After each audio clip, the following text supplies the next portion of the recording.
est-ce que tu es juste devenu courtier hypothécaire pour l'argent?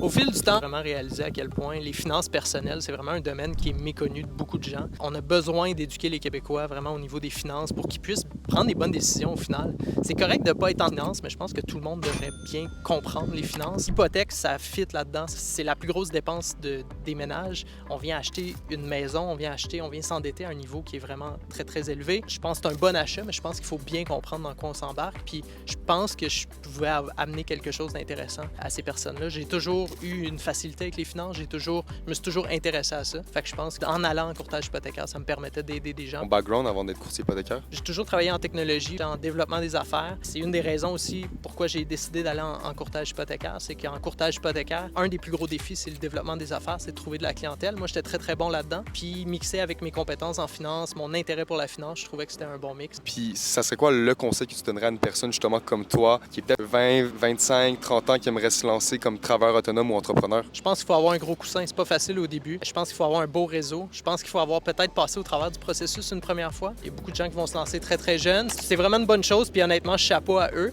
Mais je pense que c'est doublement difficile si t'as pas passé par là. Fait que je pense, au niveau d'un conseil, c'est le développement des affaires, c'est d'avoir un bon réseau. Puis c'est d'être en mesure là, de vraiment développer ta business pour être en mesure d'avoir de la clientèle de manière récurrente, là.